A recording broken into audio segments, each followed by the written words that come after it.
warahmatullahi wabarakatuh. Waalaikumsalam warahmatullahi wabarakatuh. Selamat datang di podcast kami di kelompok 7 Pendidikan Dasar. Kali ini kita akan membahas mengenai seorang pahlawan wanita Indonesia yang sangat populer di Indonesia maupun di dunia, yaitu R.A. Kartini. Sebelum itu, perkenalkan, nama saya Tiwi Prawiyanti yang akan memandu podcast pada hari ini. Sebelum itu, perkenalkan narasumber kita yang bernama Bunda Nur, merupakan sosok guru sekolah dasar yang sangat hebat dengan sejuta pengalaman yang luar biasa. Amin ya rabbal alamin. Apa kabar Bunda Nur? Alhamdulillah Bu Tiwi, kabar baik dan semangat terus.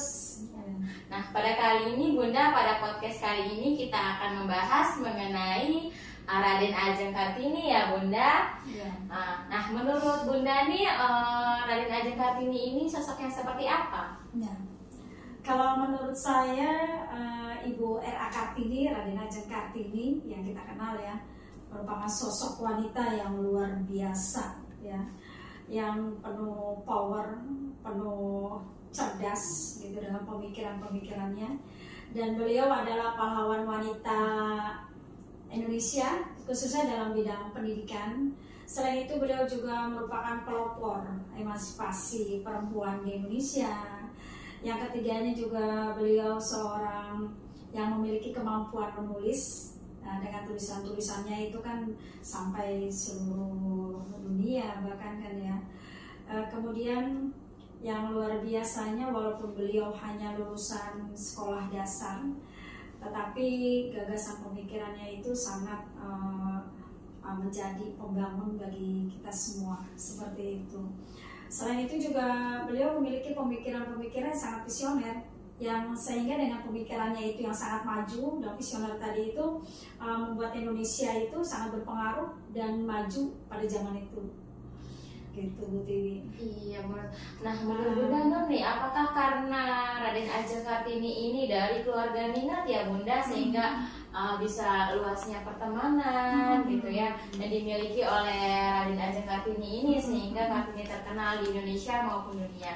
Bisa Bunda jelaskan pada teman-teman semua? Betul, betul banget Bu Tiwi, karena memang Ibu R.A. Kartini ini merupakan keturunan dari keluarga ningrat, gitu kan ya. Bapaknya seorang adipati dari Jawa, yaitu Jepara, gitu kan. Kemudian kalau kita kembali lagi ke biografinya nih, ke latar belakangnya itu kan beliau lahir di Jepara tanggal 21 April 1879, seperti itu. Nah, karena beliau memang tadi dibilang dari keluarga ningrat tadi, seorang adipati, kalau sekarang itu kan bupati, ya bisa dibilang seorang inilah ayahnya pejabat gitu kan ya. Makanya R.A. Kartini itu diperbolehkan mengenyam pendidikan itu pada saat itu di SD namanya ILS. Lalu hanya ningrat-ningrat saja ya Bunda ya? Iya betul, karena memang pada saat itu, karena kita kan pada masih zamannya Belanda ya, kita pada saat itu namanya kan Hindia Belanda. Hindia Belanda, dan beliau sekolah di ILS tadi, kalau sekarang kita tahunya SD gitu kan ya. Nah, dari berawal di SD itulah sekolah di ILS, R.A. Kartini punya teman dari berbagai kalangan nih, dari siswa baik di Indonesia maupun yang ada di Belanda, seperti itu. Jadi bisa dijelaskan pada teman-teman yang awal mulanya dari pemikiran-pemikiran beliau itu dari surat-surat yang diterima oleh beliau kepada teman-temannya, gitu ya Bunda ya? Iya betul. Jadi kan berawal dari sekolah IRS tadi, sehingga membuat R.A. Kartini itu bisa berbahasa Belanda. Gitu. Dan memiliki teman-teman dari bahasa Belanda juga, berbagai kalangan juga gitu. Plus dia memiliki sahabat yang terkenal yaitu Rosa Abendenon, itu yang sangat mensupport beliau gitu ya, sehingga beliau itu terus menulis ya, isi tulisannya itu adalah sebuah gagasan penderita yang perempuan Indonesia yang diderita pada saat itu. Jadi perempuan pribumi yang pada saat itu memang mesti dipingit Bu Tiwi, ketika usia 13 tahun harus dipingit tuh orang tuanya, nggak boleh keluar gitu di kamar aja. Perempuan tuh udah nggak boleh ya Bunda. Sudah mesti dipingit, tidak boleh sekolah gitu kan ya, karena memang keturunan dari sosial ekonominya yang rendah gitu. Nah di situ berpikir tuh, era Kartini berpikir bagaimana caranya dia mesti memajukan gitu kan, memajukan. Ya, kita berbicara mengenai memajukan ya. Tentunya berbicara tentang kontribusi ya, teman-teman juga ingin tahu nih Bunda, apa sih kontribusi utama dari era Kartini ini memperjuangkan hak-hak wanita. Nah teman-teman pasti pengen tahu kan, ya kita dengar jawaban dari Bunda Nur. Bagaimana Bunda Nur? Kalau ditanya kontribusi Bu Tiwi banyak sekali, pastinya banyak sekali, dan perannya juga sangat penting gitu untuk kemajuan wanita khususnya di Indonesia. Pertama karena memang beliau itu mempelopori perempuan Indonesia itu adanya emansipasi wanita, yang membuat yang awalnya itu adanya dipingit jadi terbebaskan dari pingitan tadi gitu. Dan perempuan Indonesia itu pada waktu itu kan di kalangan beliau itu di Jepara gitu ya, karena memang perempuan itu dari ekonomi sosialnya yang rendah tidak diperbolehkan untuk bersekolah gitu kan, untuk menuntut ilmu. Kemudian juga mereka sangat dikekang sekali oleh keluarganya pada saat itu juga. Dan dengan adanya pemikiran R.A. Kartini untuk membebaskan penderitaan dari perempuan pada saat itu, ya akhirnya terjadilah gitu emansipasi yang sekarang ini melalui surat-suratnya tadi. Nah makanya ketika beliau meninggal, yang walaupun di usia sangat muda 25 tahun itu surat-suratnya dibukukan gitu. Mudah sekali ya Bunda. Iya, yang kita kenal kan dari surat-suratnya itu dijadikan satu buku yang diberi judul itu Habis Gelap Terbitlah Terang gitu. Nah, kita kan sedang membahas R.A. Kartini ya, tentunya sosok yang luar biasa gitu kan ya. Dari pemikiran-pemikiran tadi kita membahas tentang pemikiran ya Bunda. Pemikiran beliau tentang pendidikan mempengaruhi pandangan masyarakat terhadap pendidikan wanita pada saat itu gitu, pada zaman itu yang bersekolah pun sulit gitu. Bagaimanakah pemikirannya itu Bunda? Ya. Jadi R.A. Kartini pada saat itu kan dia sudah lulus ILS di SD gitu. Jadi di tengah beliau dipingit oleh ayahnya karena pada saat itu adat istiadatnya memang perempuan Indonesia itu harus dipingit ya, khususnya di daerah Jepara itu. Nah beliau di tengah-tengah kesempitan itu menulis surat gitu, menulis surat-surat untuk apa namanya, untuk sahabat-sahabatnya yang dari Belanda gitu kan ya, terutama yang karena disupport sama kakaknya kan Putri tahu dong siapa namanya? Kartono. Iya kan ya. Betul ya Bun ya. Itu padahal sering kita omongin tuh siapa sih kakaknya gitu. Kartini dan Kartono gitu. Karena memang disupport juga oleh sahabatnya, oleh kakaknya, oleh ayahnya juga gitu kan ya. Nah beliau menulis surat tuh tentang penderitaan dari perempuan pada saat itu gitu kan ya. Sehingga dengan pemikirannya beliau itu terutama ia ingin membebaskan wanita perempuan di Indonesia khususnya di Jawa Tengah sekitar Jepara itu, supaya dengan melalui pendidikan itu bahwa kita bisa bebas seperti itu dan kita bisa berpikiran maju gitu. Karena beliau berpikir perempuan adalah tonggak awal dari lahirnya seorang pemimpin gitu kan, pemimpin yang handal, pemimpin yang bagus. Dia berpikir bagaimana Indonesia bisa dipimpin oleh seorang pemimpin yang bagus kalau ibunya itu tidak bisa membaca, ibunya tidak mengenal pendidikan, kan seperti itu. Di situ sebetulnya gitu. Jadi intinya tuh anak-anak hebat lahir dari seorang ibu yang hebat. Sebetulnya itu. Ya. Yang perlu kita contoh dari pemikiran Kartini tersebut, bagaimana membangun peradaban yang baik ya Bun ya. Iya betul, kalau misalnya ibunya nggak bisa apa-apa, bagaimana anaknya bisa? Iya gitu. Betul, bagaimana suaminya apakah mendukung gitu pemikiran beliau ini Bun? Iya, jadi sebetulnya pada tahun 1903 itu ketika memang dia walaupun dari dalam pingitan dia menulis surat, nah ketika tahun 1903 itu beliau tuh dilamar dan menikah gitu dengan seorang adipati juga Nah, kalau ayahnya itu kan Adipati Jepara, nah kalau suaminya itu Adipati Rembang. Nah gitu kan. Nah kebetulan sekali suaminya itu sangat mendukung sekali gitu, walaupun beliau seorang istri gitu kan ya. Jadi kalau kita bilang nggak cuma apa tuh kasur, sumur, dapur, nah gitu kan betul ya. Nah tentunya ada seorang sosok suami yang sangat mendukung ya. Itu terbukti Bu Tiwi, suaminya itu mendirikan sekolah khusus untuk wanita pribumi ya dari kalangan sosial ekonomi yang rendah gitu kan, dan gratis gitu kan. Itu beliau mendirikan sekolah di sebelah timur, pagar sebelah timur dari pemerintahan Rembang itu, dari kerajaan Rembang pada saat itu kan. Seperti itu. Luar biasa sekali ya Bun ya, dukungan dari keluarga, dukungan dari suami tentunya. Jadi beliau ini memiliki privilege yang luar biasa gitu, sehingga pemikiran-pemikirannya ini tuh bisa sampai pada kita saat ini gitu. Luar biasa sekali. Padahal kan kalau kita lihat ya meninggalnya muda ya, pada 25 tahun gitu kan. Dan terus kalau kita berpikir kok R.A. Kartini gitu, enggak, kan ada Dewi Sartika. Iya, kenapa kan Bun? Jadi saya tertarik nih Bun pertanyaan tersebut. Jadi memantik nih, mengapakah gitu diperingati R.A. Kartini, sedangkan di Indonesia ini banyak sekali yang teman-teman juga ketahui pahlawan-pahlawan wanita, tidak hanya R.A. Kartini, ada seperti Dewi Sartika, Cut Nyadi, ya teman-teman pun tahu banyak sekali dari daerah-daerah di Indonesia. Mengapa hanya R.A. Kartini yang dijadikan sebagai hari pahlawan wanita? Jadi memang timbul pertanyaan ya Bu Tiwi ya. Jadi pertanyaan baru nih Bu Tiwi. Jadi tertarik saya.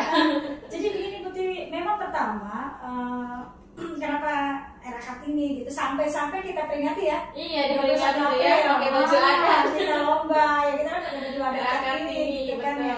Iya. Jadi kalau kita lihat tilik ke belakang gitu ya, karena beliau itu memang pertama pelopor pertama, penggagas dari adanya mendongkrak pada saat itu di daerah Jepara yang adanya di Pingit, dan mendongkrak itu awalnya. Kemudian yang kedua, ketika di Pingit, selanjutnya kan dari kalangan ekonomi menengah, ekonomi bawah kan tidak boleh bersekolah seperti itu. Nah dari situlah, selain dia pelopor, selanjutnya yang keduanya beliau seorang yang memiliki kemampuan menulis yang sangat bagus, dari surat-suratnya beliau ke teman-temannya yang dari beda negara kan, dari Belanda gitu kan. Nah yang ketiganya memang beliau keturunan Ningrat gitu kan, karena ada power dong, karena bapaknya itu seorang adipati dan suaminya juga seorang adipati juga, jadi situ mendukung lah semuanya gitu hingga saat ini. Sehingga pelopor dia yang merupakan pelopor perempuan di Indonesia ya, sampai saat ini kita rasakan gitu, seperti itu. Iya, berbicara mengenai sosok Kartini yang luar biasa, tentunya kita saat ini juga menjadi Kartini masa kini ya Bun ya. Bisakah Bun membuat satu pesan atau kata-kata untuk teman-teman di rumah nih ya, untuk Kartini saat ini? Iya. Pesannya untuk Kartini saat ini, untuk para wanita-wanita Indonesia saat ini gitu, saya pribadi ingin berpesan kepada teman-teman semua, untuk saya pribadi juga tentunya ya gitu kan, bahwa kita adalah sebagai jadi agen perubahan. Kita jadi agen perubahan menuju Indonesia yang lebih baik melalui kita. Kita jangan ragu untuk berjuang, karena kita memiliki potensi yang sangat bagus gitu ya. Kita adalah wanita-wanita yang sangat luar biasa. Kita sudah diberikan kesempatan dengan adanya emansipasi. Kita gunakan sebaik-baiknya. Dengan cara apa gitu kan? Dengan cara kita belajar dengan giat. Kita terus berjuang untuk memperjuangkan gender kita gitu kan ya. Kita terus berkarir, tetapi satu, kita tetap tidak boleh melupakan kodrat kita, fitrah kita sebagai perempuan gitu. Tetap kita adalah mesti keluarga nomor satu, karena di situ ada suami. Kita tetap di situ ada anak yang mesti kita didik, karena mereka adalah titipan Allah yang mesti kita jaga dan kita didik dengan baik, berawal dari keluarga, yaitu kita seorang ibu, sehingga mereka next ke depannya bisa memimpin Indonesia menjadi maju gitu kan ya, dan memiliki pemimpin yang soleh dan solehah gitu melalui kita. Seperti itu Bu Tiwi. luar biasa sekali ya teman-teman pesan untuk kita saat ini gitu. Terutama juga bagi saya nih ya Bun ya, saya jadi lebih mengenal mengenai sosok R.A. Kartini ini. Tentunya pesannya itu sangat menyentuh sekali, bahwa mau setinggi apapun kita, dimanapun kita, apapun jabatan kita, tetap harus kita ingat siapa diri kita, kodrat kita sebagai wanita ya Bun ya. Karena betulnya ketika kita lupa tetap fitrah kita, kodrat kita itu ya keberkahan dari Allah akan diambil. Baiklah teman-teman, jika tadi kita sudah mendengarkan pendapat dari narasumber yang hebat, nah saat ini saya juga bersama narasumber hebat yaitu Sartika. Beliau merupakan sosok generasi milenial saat ini. Kita akan mendengarkan penjelasan beliau mengenai sosok Kartini saat ini. Bagaimana sih menurut pandangan anak muda? Begitu ya Bu Sartika? Iya, seperti itu ya. Nah, menurut Sartika, bagaimana sih sosok R.A. Kartini menurut pandangan anak muda saat ini? Menurut pandangan saya sebagai generasi milenial, Ya, betul. sosok Kartini itu adalah sosok yang sangat luar biasa. Tanpa sosok Kartini kita nggak mungkin nih bisa sekolah sampai setinggi ini. Dengan Kartini yang luar biasa, dengan hebatnya menyetarakan gender antara perempuan dan laki-laki, sehingga perempuan seperti saya bisa sekolah dengan tinggi tanpa adanya batasan dan larangan, dan bisa menjadi sosok seorang ibu nantinya yang luar biasa berkat R.A. Kartini. Luar biasa sekali ya Sartika, beliau ini berjasa untuk kita sampai saat ini. Iya. Nah, coba dong Sartika kasih pesan ke teman-teman semua yang lagi nonton podcast kita saat ini. Pesan saya sebagai wanita, kita harus berani untuk berpendidikan tinggi sih, paling penting ya Bu. Karena sekarang tuh banyak juga yang perempuan takut berpendidikan tinggi, dialaskan karena laki-laki ya. Padahal di era Kartini sudah berusaha dan berjuang untuk kita mendapatkan hak kita sebagai wanita.